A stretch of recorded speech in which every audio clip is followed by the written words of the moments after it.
ǹjẹ́ àtúnkù dédé àsìkò yìí gbogbo èyí tó jẹ́ olólùfẹ́ wa nílé lájò olóko lẹ́yìn odi níbi yóò kẹ́sí láǹfààní láti máa darapọ̀ mọ́ wa lórí ìkànnì Arólé Baba Téńté TV níbi tá a ti ṣe bẹ́ẹ̀ mọ́ròyìn wá àjọbalẹ̀ bí nǹkan ṣe ń lọ gẹ́gẹ́ bí iṣẹ́ wa lórí ìkànnì tá a wọ̀ yìí ojú tẹ fún wa ojú náà ní fọ́ ètí tẹ̀sí fi ń gbọ́ wa ètí náà kò ní di láṣẹ lọ́wọ́ Elédùmarè ìròyìn fún tásìkò yìí ọ̀nà làyànfẹ́ Elédùmarè tún ṣe bẹ́ẹ̀ tó mú wa sójú mọ́ màwòrán àti ti gbọ́ ẹni tẹ́jọ́ olólùfẹ́ mi ní kókó oníròyìn òun náà ni àkọ́kọ́ máa ṣe bẹ́ẹ̀ tá a mọ̀ gbéyẹ̀wò ṣáájú ẹ̀kúnrẹ́rẹ́ rẹ̀ báyìí. Ó ṣeéṣe kí Tinubu má jáde fúnpò ààrẹ lọ́dún 2027 o Rotimi Amechi yóò tàn mọ́lẹ̀ sọ̀rọ̀ náà láìpẹ́ agbọ̀njẹ́nẹgbẹ́ òṣèlú APC wọn ló sọ èyí di mímọ̀. A máa gbé ìgbésẹ̀ láti pe Wọlé Ọ̀kẹ́wálé gẹ́gẹ́ bí ọmọlé ìgbìmọ̀ asòfin tó ń ṣojú àríwá Ìjẹ̀ṣà ní ìpínlẹ̀ Ọ̀ṣun Dìran Ọ̀dẹ́yẹmí wọn ló sọ ọ̀rọ̀ yìí sóde. Lára ìròyìn bí eléyìí ní tàwọn ọmọlé ìgbìmọ̀ asòfin ìpínlẹ̀ Delta mẹ́fà ọ̀tọ̀ọ̀tọ̀ táwọn náà ti ṣe bẹ́ẹ̀ fẹ́gbẹ́ òṣèlú PDP sílẹ̀ wọn ẹgbẹ́ òṣèlú APC báyìí látàrí báwọn akẹ́kọ̀ọ́ tán ṣe ìdánwò jambu ti ṣe bẹ́ẹ̀ fìdí rẹmi ní rẹpẹtẹ Peter Obi sọ̀rọ̀ pé ètò ẹ̀kọ́ orílẹ̀-èdè Nàìjíríà ó ti jó àjórẹ̀yìn gidigidi. Ìgbẹ́jọ́ ẹni tó jẹ́ ajìjàǹgbara fún ilẹ̀ Biafra Nnamdi Kanu ó tún ti tẹ̀síwájú lẹ́nìí l'Àbújá. A nílò àwọn ọmọ ogun ẹ dákun ẹ jọ̀ọ́ ẹ má jẹ́ kán pa wá tàn orí adé kan ní ìpínlẹ̀ Adamawa ló máa pariwo síta fún ìjọba orílẹ̀-èdè Nàìjíríà. Àwọn ọlọ́pàá ìpínlẹ̀ Katsina náà máa ti ṣe bẹ́bẹ́ o wọ́n kọjú ogun sáwọn agbésùnmọ̀mí báńdíìtì lásìkò tó fẹ́ já àwọn ènìyàn gbé ní ìpínlẹ̀ ọ̀hún wọ́n sì dóòlà ẹ̀mí ènìyàn méjì kúrò lákàtà àwọn oníṣẹ́ láabi náà. Ìròyìn ọ̀hún rèé lẹ́kùnrẹ́rẹ́ báyìí. Ó ṣeéṣe kí Tinubu má jáde fún ipò ààrẹ lọ́dún 2027 o Rotimi Amechi yóò tàn mọ́lẹ̀ sí ọ̀rọ̀ ọ̀hún láìpẹ́ yìí agbọ̀njẹ́nẹgbẹ́ òṣèlú APC ló sọ èyí di mímọ̀. Olóyè inú ẹgbẹ́ òṣèlú APC tó tún jẹ́ ọ̀rẹ́ mi inú gómìnà tẹ́lẹ̀ ní ìpínlẹ̀ Rivers Rotimi Amechi èyún Ezechukwu Emeka Eze onímọ̀ ṣe àlàyé ọ̀rọ̀ lásìkò táwọn oníròyìn náà ń fọ̀rọ̀ wá lẹ́nu wò wípé kí ni ojú ìwòye rẹ̀ nípa pé ọ̀rọ̀ tí ń lọ pé Rotimi Amechi ó fẹ́ jáde dupò ààrẹ lọ́dún 2027 àti pé kí ni tó mọ̀ nípa ọ̀rọ̀ náà nígbà tí ó mọ̀ ṣe àlàyé ọ̀rọ̀ ó ní ṣe mọ́tàn yìí tó bá di ọdún 2027 ìyàlẹ́nu yóò ṣẹlẹ̀ ní orílẹ̀-èdè Nàìjíríà ó ní pàtàkì jùlọ ìjọba orílẹ̀-èdè USA tí wọ́n bá ti lè ṣe bẹ́ẹ̀ kéde ìwà ààrẹ Bọ́lá Ahmed Tinubu tí wọ́n ṣe bẹ́ẹ̀ gbọ́n fáìlì rẹ̀ wò yẹbẹyẹbẹ lórí ẹ̀sùn tí wọ́n fi kàn án nípa gbígbé àwọn oògùn olóró àti àwọn ìwà ọ̀ràn míì tí ń bẹ ní ọ̀dọ̀ àwọn ìjọba orílẹ̀-èdè Amẹ́ríkà ó ní gbogbo eléyìí kò ní jẹ́ kí ààrẹ Bọ́lá Ahmed Tinubu kó jáde láti dupò ààrẹ lọ́dún 2027 bí tí wù kó máa nígbà tí ó tún wá tẹ̀síwájú ó ní ẹnìkan pàtàkì tó jẹ́ ènìyàn tí àwọn orílẹ̀-èdè Nàìjíríà tí wọ́n retí láti gba ìṣèjọba orílẹ̀-èdè Nàìjíríà ó náà ní Rotimi Amechi ó ní àwọn ènìyàn wọ́n ti ń gbòògbẹ rẹ̀ bẹ́ẹ̀ ni ebi Rotimi ti ń pa wọ́n wípé ó ní kó jáde kó du ipò ààrẹ mú tó bá di ọdún 2027 Ààrẹ Bọ́lá Ahmed Tinubu ó kàn ń ṣe ni oníṣàwá náà rí bí nǹkan ṣe ń lọ lórílẹ̀-èdè Nàìjíríà ni ó ní ẹ jẹ́ ká wo ètò ààbò ètò ọrọ̀ ajé ètò ẹ̀kọ́ àti àwọn oríṣiríṣi ètò míì ní orílẹ̀-èdè Nàìjíríà èyí tí ààrẹ Bọ́lá Ahmed Tinubu tó ti fi ọwọ́ yẹpẹrẹ tó ti fi mú tó sì ti ṣe bẹ́ẹ̀ ṣe àkóbá ńlá fún ìdàgbàsókè orílẹ̀-èdè Nàìjíríà ó ní fún ìdí èyí àní ò sí ẹni tó lè gbé orílẹ̀-èdè Nàìjíríà kalẹ̀ nínú wàhálà àti làásìgbò tí ààrẹ Bọ́lá Ahmed Tinubu tó kọ́ wa sí yìí ó ní a nílò lásìkò yìí tá a wà lẹ́nu náà ó ní gómìnà tẹ́lẹ̀ ọ̀hún Rotimi Amechi ọ̀rẹ́ mi inú rẹ̀ wọn ló ṣe àlàyé ọ̀rọ̀ náà ní àná òde yìí fáwọn oníròyìn. A máa gbé ìgbésẹ̀ láti pe Wọlé Ọ̀kẹ́wálé gẹ́gẹ́ bí ọmọ ilé ìgbìmọ̀ asòfin tó ń ṣojú àríwá Ìjẹ̀ṣà Dìran Ọ̀dẹ́yẹmí wọn ló ṣe àlàyé ọ̀rọ̀.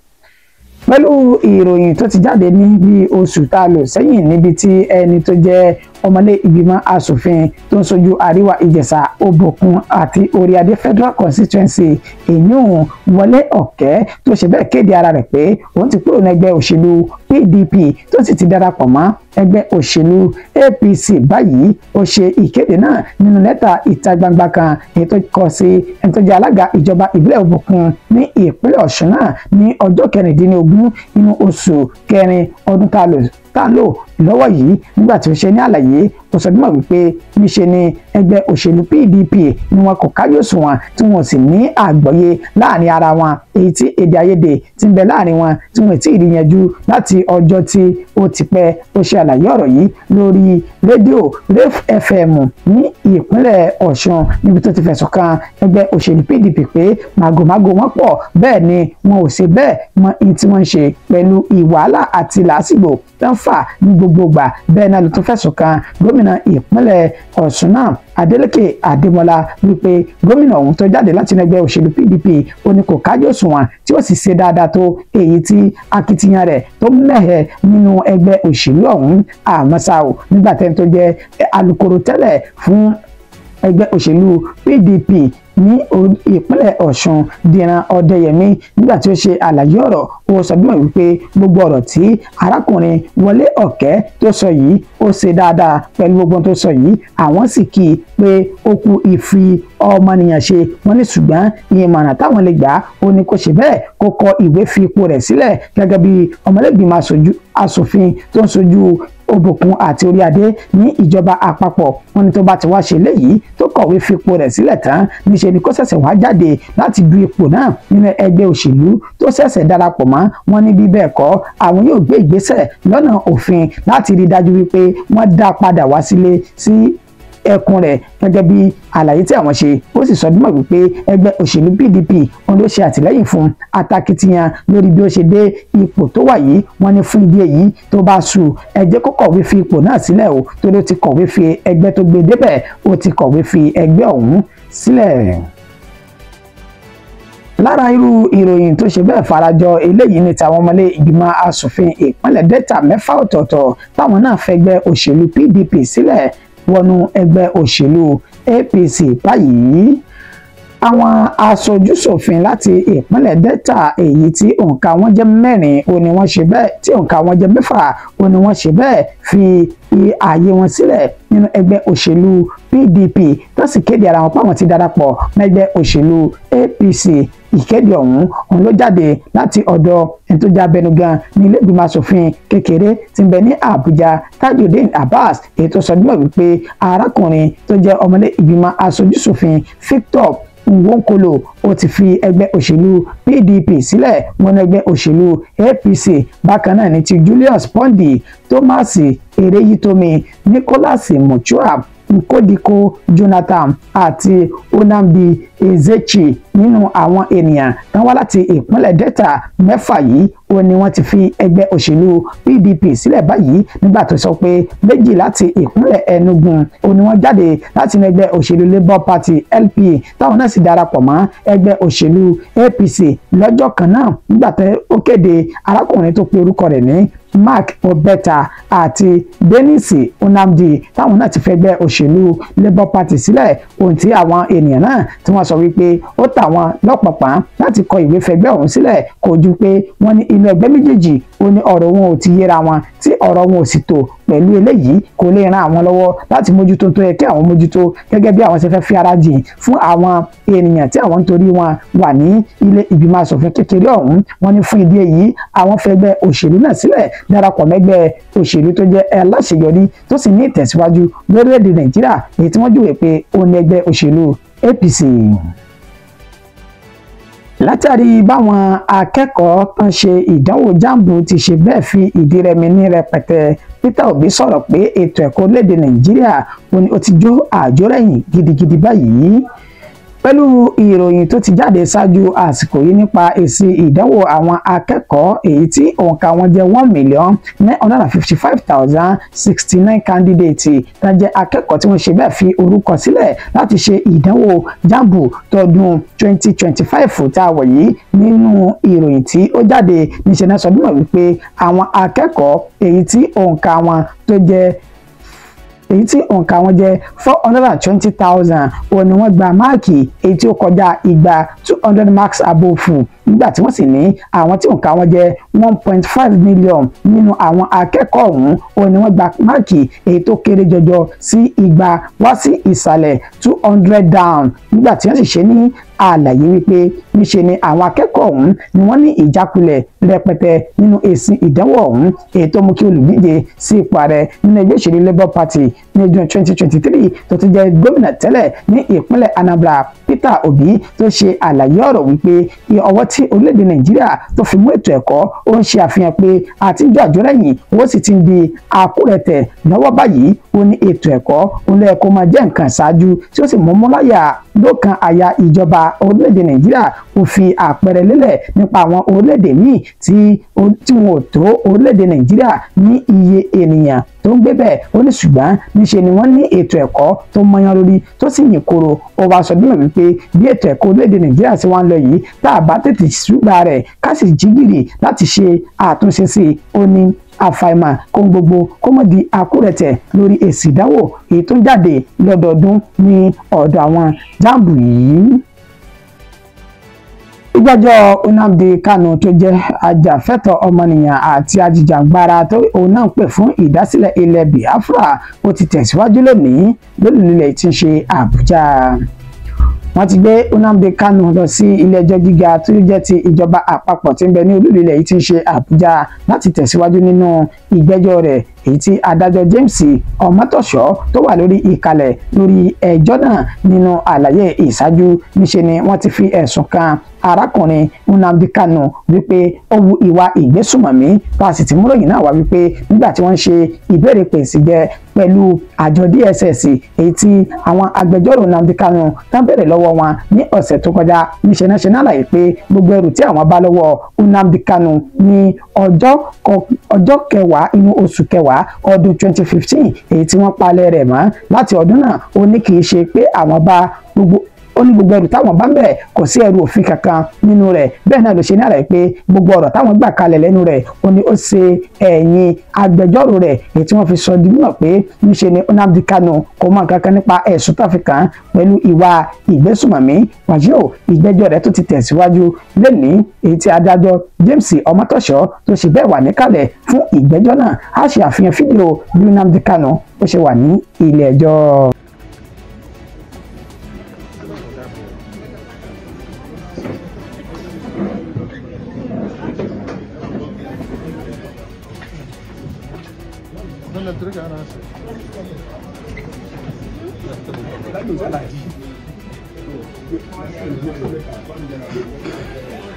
How are you? Good to see you.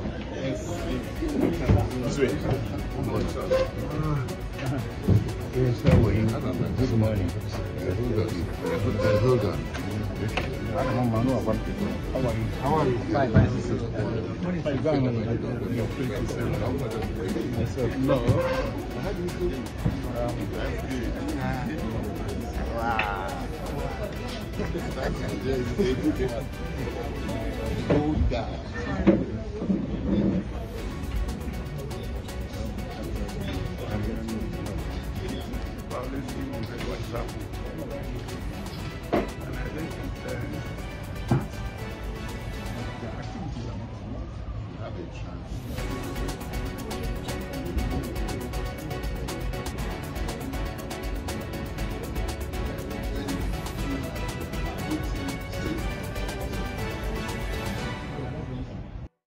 Ẹ káàbọ̀ padà.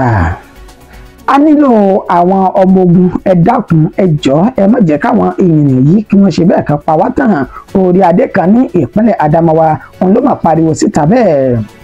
Orí adé fún àwọn olùgbé Hungary ní ìpínlẹ̀ Adamawa ìyún tó uba adẹ́rí Nyako ó mà ti fi ohùn lédè tó sì rá bàbà tó ń rawọ́ ẹ̀bẹ̀ sí ìjọba orílẹ̀-èdè Nàìjíríà pẹ̀lú omijé lójú rẹ̀ níbi tí ó ti sọ dímọ̀ wípé ìjọba ìbílẹ̀ Hungary ó mà wà nínú ewu ńlá báyìí pẹ̀lú bí àwọn ikọ̀ Boko Haram àtàwọn Fúlàní darandaran láti ti ṣe bẹ́ẹ̀ ṣekú pa àwọn ènìyàn àwọn ní gbogbogbà àti gbogbo àsìkò. Nínú àlàyé rẹ̀ ó ní ìkọlù àwọn Boko Haram ọ̀hún èyí tó ṣẹlẹ̀ ní oṣù tí a lò sẹ́yìn ní ọjọ́ 29 nínú oṣù ìkẹrin èyí tí wọ́n ti ṣe bẹ́ẹ̀ dú àwọn apẹja 10 ọ̀tọ̀ọ̀tọ̀ tó dún wọn lọ́rùn ní ìdúkùdú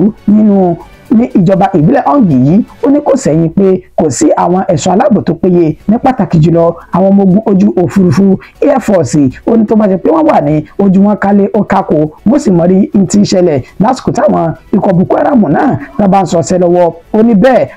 ká gbìyànjú ní ìjọba ìpínlẹ̀ Adamawa àti ti orílẹ̀-èdè Nàìjíríà lápapọ̀ pé kí wọ́n ró àwọn tó jẹ́ ọlọ́dẹ ìbílẹ̀ ní agbára gidigidi ká kó ohun ìjà olóró fáwọn náà èyí tí wọ́n lè máa kọjú sí àwọn oníṣẹ́ láabi kan ṣe ìkọlù sí àwọn yìí ó ní tá a bá yọ tọwọ́ àwọn Boko Haram kúrò níṣe ni àwọn Fúlàní dáadáa náà wọn tún jẹ́ káwọn náà gbádùn ní gbogbo ìjọba ìbílẹ̀ ọ̀ǹgì yìí tán ṣe ìkọlù sí àwọn ní gbogbo gbà ó ní ẹ má wò wá ràn ẹ jọ̀ọ́ ẹ dákun à ń bẹ̀bẹ̀ báyìí kó tó di pé ọ̀rọ̀ yóò bẹ́yìn yọ níṣe ni ó ṣe bẹ́ẹ̀ sunkún gbalaja sí ìjọba ìpínlẹ̀ Adamawa àti ti orílẹ̀-èdè Nàìjíríà lápapọ̀ tán sunkún sí alọ́rọ̀ pé ẹ tètè gbé àwọn ẹ̀ṣọ́ aláàbò dìde ká máa dáàbò bò wá àbí bẹ́ẹ̀ kọ́ ẹ tún bá wa gbìyànjú kẹrọ àwọn ọlọ́dẹ ìbílẹ̀ wa lágbára pẹ̀lú ohun ìjà olóró èyí tó pójú owó tẹ́ pèsè fún wọn.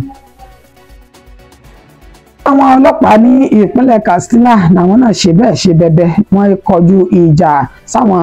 báńdíìtì lásìkò tó fẹ́ ṣe bẹ́ẹ̀ tó fẹ́ jí ènìyàn gbé wọ́n sì dóòlà ẹ̀mí ènìyàn 2 kúrò lákàtà àwọn oníṣẹ́ láabi náà lágbègbè tó pè ní Sabuwar Angwa ìtòsí ìlú tó pè ní Awa-Ndi ní ìjọba ìbílẹ̀ Dandume ní ìpínlẹ̀ Katsina ní ìṣẹ̀lẹ̀ ohun tí wáyé lọ́jọ́ 5 tí ń ṣe oṣù 5 ọdún tí a wà nínú rẹ̀ yìí pẹ̀lú bó ti ṣe ní àlàyé láti ọ̀dọ̀ Zagazola Makama níṣe ni ikọ̀ agbésùnmọ̀mí bandits náà ó ní wọ́n sọsẹ́ tí wọ́n sì yin ìbọn ní takòtakò wọ́n ti palẹ̀ ènìyàn 2 mọ́ tí wọ́n fẹ́ máa jí gbé wọnú gbó lọ kó tó di pé ròyìn dé ti ìgbọ́ àwọn agbófinró náà bá ṣe bẹ́ẹ̀ tamara wọ́n pa kìtìmọ́lẹ̀ àwọn náà di ìhámọ́ra ogun wọ́n sì lọ rèé kọjú sí àwọn oníṣẹ́ láabi bandits ọ̀hún níṣẹ́ náà jọrọ òjò ìbọn bolẹ̀ búra wọn nígbà tọ́wọ́ ikọ̀ àwọn agbófinró ilẹ̀ yìí tó ṣe bẹ́ẹ̀ tó dùn àwọn bandits náà dáadáa náà bá ní wọ́n fi àwọn ènìyàn 2 tó ti jí gbé wọ́n pa wọ́n tì wọ́n sì bá ẹsẹ̀ wọn sọ̀rọ̀ sáwọ inú gbó sálọ pẹ̀lú ọgbẹ́ ọta ìbọn ní ara wọn níṣe ni wọ́n sọ dúnà wípé bí ojú ọ̀run ṣe lè wù kó funfun tó àárí kùdìẹ̀kùdìẹ̀ kọ̀ọ̀kan tó jẹ́ dúdú níbẹ̀ èyí tó mú kí arákùnrin tó pè ní Salisu Sani tó náà fi ara gba ọta ìbọn ní apá òsì rẹ̀ lásìkò tí wọ́n ń ṣe bẹ́ẹ̀ kọjú ogun síra wọn ní inú igbó ọ̀hún ṣùgbọ́n gbogbo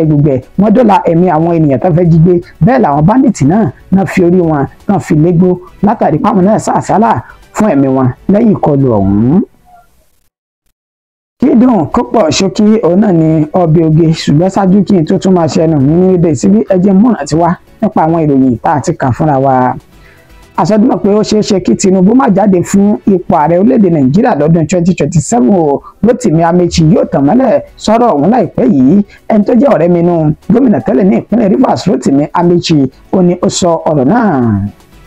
bákan náà lásọdúnmọ̀ wípé àwọn ẹgbẹ́ òṣèlú PDP ní ìpínlẹ̀ Ọ̀ṣun ní àwọn tí ń gbé ìgbésẹ̀ láti pe Wọlé Ọ̀kẹ́ wálé padà gẹ́gẹ́ bí ọmọlé ìgbìmọ̀ asòfin tó ń ṣojú àríwá Ìjẹ̀ṣà ní ìpínlẹ̀ Ọ̀ṣun látàrí pé ó fi ẹgbẹ́ òṣèlú PDP sílẹ̀. irú ìròyìn bẹ́ẹ̀ ni ti èyí tá a mú wá nípa ọmọlé ìgbìmọ̀ asòfin ìpínlẹ̀ Delta 6 ọ̀tọ̀ọ̀tọ̀ táwọn náà fẹgbẹ́ òṣèlú PDP sílẹ̀ wọnú ẹgbẹ́ òṣèlú APC àti 2 láti ìpínlẹ̀ Enugu. látàrí báwọn akẹ́kọ̀ọ́ tán ṣe ń ṣe bẹ́ẹ̀ ṣe ìdánwò jáàmù tán ṣe fẹ́ẹ̀ fi ìdí rẹmi rẹpẹtẹ Peter Obi sọ̀rọ̀ pé ètò ẹ̀kọ́ lédè Nàìjíríà ó ti jọ àjórẹ̀yìn ní gidigidi. àsọdúnmọ̀ wípé ìgbẹ́jọ́ Nnamdi Kanu tún tẹ̀síwájú lẹ́ni nínú ìta àti ṣàfihàn fídíò rẹ̀ fúnra wa. orí adé kan ló ṣe bẹ́ẹ̀ bú sẹ́kún gbaragada tó bẹ̀bẹ̀ fún ìrànlọ́wọ́ láti ọ̀dọ̀ ìjọba ìpínlẹ̀ wọn àti ìjọba àpapọ̀ orílẹ̀-èdè Nàìjíríà látàrí ìkọlùkọgbá táwọn agbésùnmọ̀mí ikọ̀ Boko Haram àtàwọn Fúlàní darandaran tó ń ṣe sí wọn ní ìpínlẹ̀ Adamawa. ní paríparí ọ̀rọ̀ àwọn ọlọ́pàá ìpínlẹ̀ Katsina làwọn náà tún ṣe bẹbẹ pẹ̀lú bá ṣe kọjú ogun sáwọn báńdíìtì lásìkò tá a fẹ́ jí ènìyàn gbé wọ́n sì dólẹ̀ ẹ̀mí ènìyàn 2 kúrò ní àkàtà àwọn báńdíìtì náà. jẹ́ títí di ìgbà tuntun máa padà pàdé táwọn amúròyìn míì wá pẹ̀lú lórí ìkànnì àrólé bàbá 1010 TV TV èmi ní máa wá ẹ̀yìn náà ní sì máa bá láṣẹ lọ́wọ́ Olódùmarè àní gbúrò aburú sẹ́nì kọ̀ọ̀kan wa ó dàbọ̀.